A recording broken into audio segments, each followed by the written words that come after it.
Ladies and gentlemen, my name is Ramen Rider. Thank you for joining my channel. Thank you for clicking on this video. Let's get into this review, shall we? I'm breaking up this review into two parts. The first part of the game and the second part of the game. I don't have anything written down. This is all just my personal feelings about the game. Some people are going to absolutely love this game. Some people are absolutely hate this game. But I will say this. If it is your first time playing this game, do not, if you want to get all the characters, that's fine, but do not, for the love of God, do not do any of the character side quests in the second part. That is going to ruin your experience greatly for this game. Just to enjoy the main story of it, go get all the characters, go beat the final boss. That's it. If you want to get the ring cells, go for it. I don't know how much of a help they make, how much, because I'll tell you right now, in the final boss, they don't do shit. Spoilers, by the way. Well, this is a review, but it's not going to be spoiler free. Well, maybe it will, because I don't really know if I'm going to be talking much about the story. So let's get in the first half of the game. First part of the game. First part of the game, I would give a solid 9.5 out of 10. I enjoy the story. I enjoy the character. I like the character progression. I like how everything's kind of set up at first, fighting the bosses. And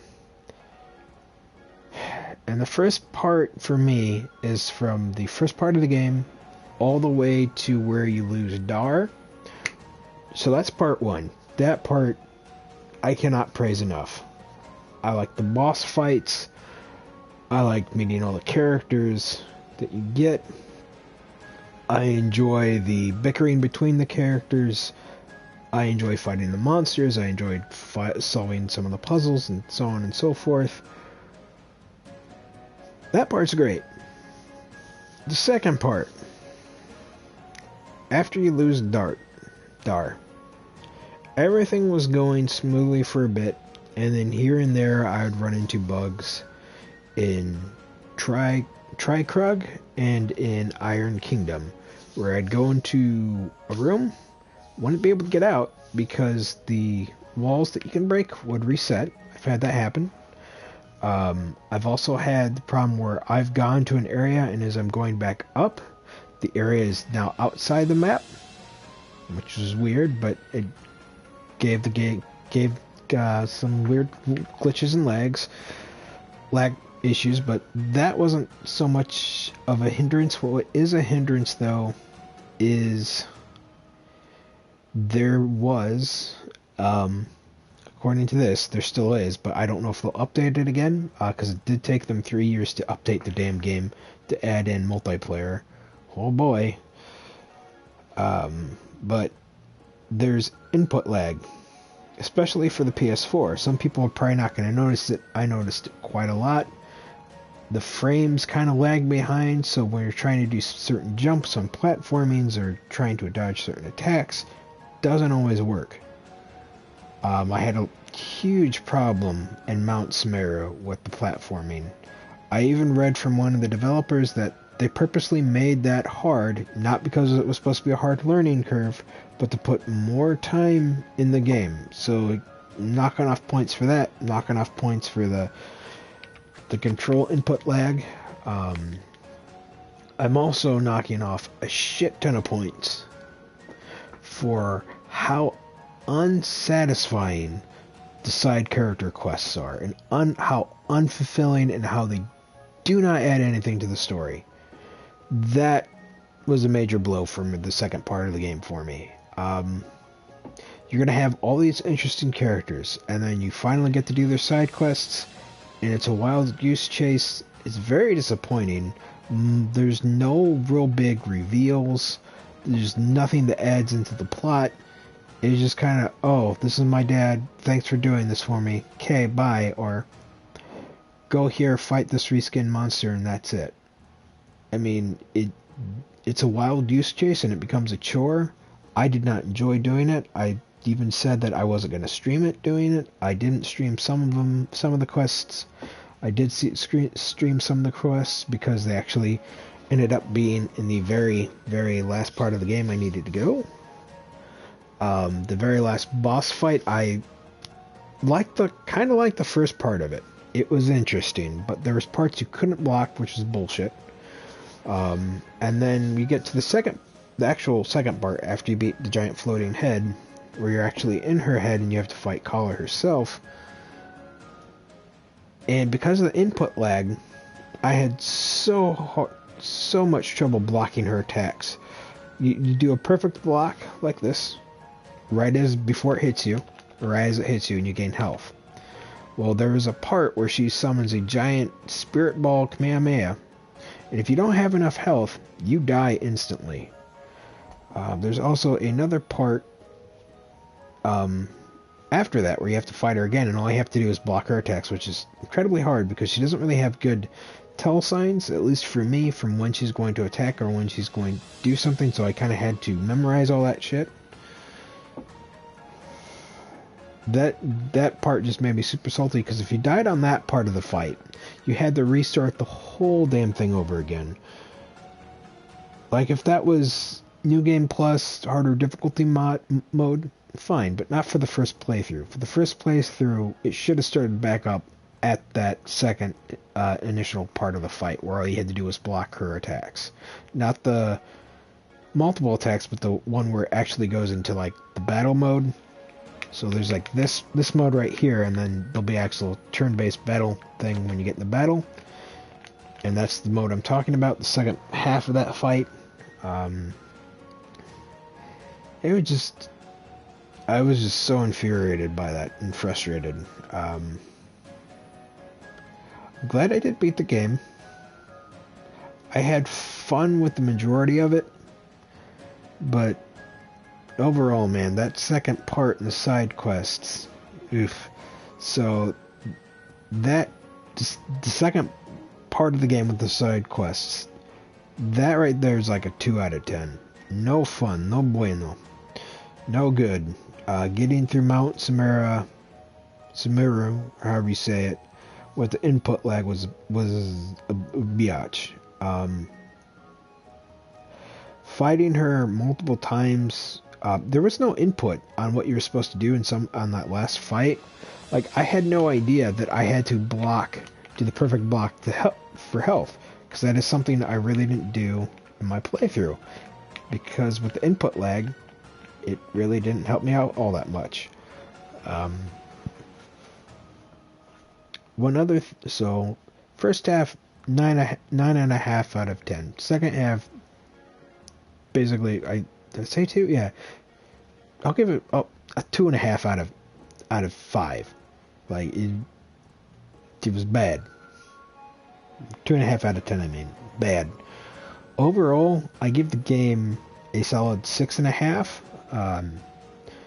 Story-wise, main story is pretty good. Main story, for me, was enjoyable, so an 8. If some of it was generic, some of it they could have done better on, but I still enjoyed it. I still enjoyed the characters. I really love Ramsey. She's the best waifu.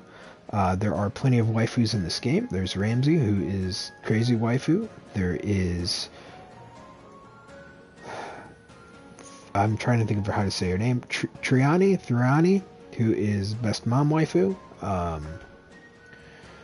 There are some characters that I really don't care for in this game, such as Ren. There's potential for Ren's character, but they just went with the very, very cliche, uninspired ninja anime assassin route, who is bad guy / good guy. There's also Zara, or Zahara, however you say her name, the bard. They could have done so much more with that character and the character design and how she worked in combat. Instead, they gave her one input. Below your character, you'll have, so for her, it'd be just, square. She'd be set to square. And max level, I think she had 4 or 5. So, pressing square, you could do 5 different types of attacks. For her, for the bard, she only had one depending on if you pressed up or down, you would either give the party attack buffs or defense buffs. Useful in some events, but not really, especially since this game teaches you early on, or doesn't really teach you, but you find out for your preference for what members you want to stick with. Very, very late in the game, it tries to say, nah, bro, you can't use these characters against certain monsters because you need to use other characters to properly damage them and heal your party, or the characters that you're using will heal the monsters when you use their specials or when you go to attack them. That was another knock against the second half of the game, and that was a pretty big one because through the first half of the game, almost all the way up to the end, you know, that's really not an issue. I don't know why they threw that in there. I really didn't like. It made no sense to me. Like, if there were certain monsters that were resistant to stuff in a true fashion RPG, then that should have counted for all the monsters you encountered in the game.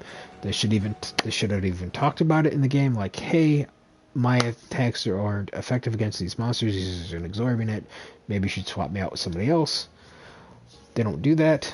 I think that was just kind of a last-minute afterthought, or one a close last-minute afterthought that they had in this game.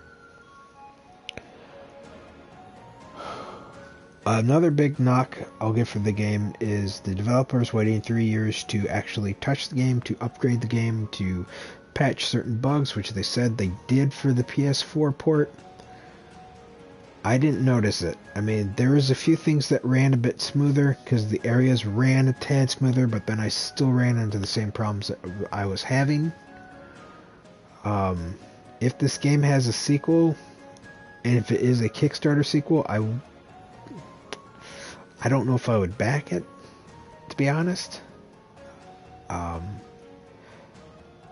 Because I wouldn't want another PlayStation 5 or 4 port of the sequel like they gave this one.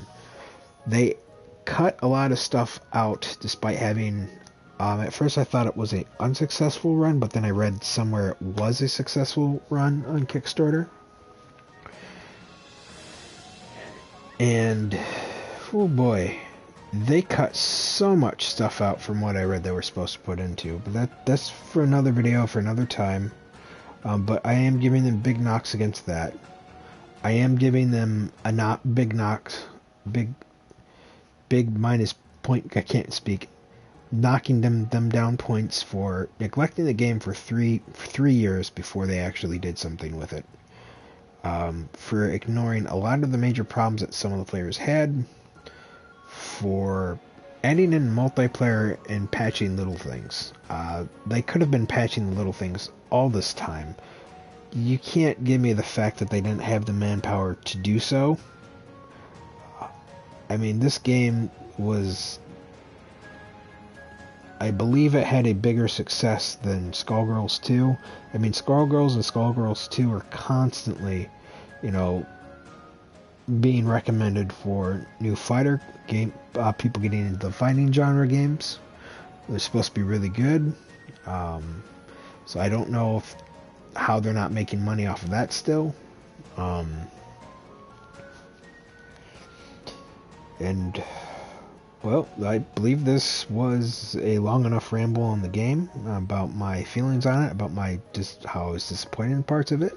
So overall, the story I enjoyed. The game was alright. I mean, it could have done better. It is what it is. I can't recommend this game on a full on the PlayStation for a full retail price. Wait for it to go on sale. Pick it up then. For all you new players out there getting into this game, like I said at the very beginning of my video, get the characters you want to get. Search up how you get them. Some of them are kind of easy to miss, but I ended up getting all the characters on my first game to play through this. But like I said, Don't worry about the character side quests. It's not that big of a deal. You don't get trophies for getting the, beating them. They don't add anything to the plot.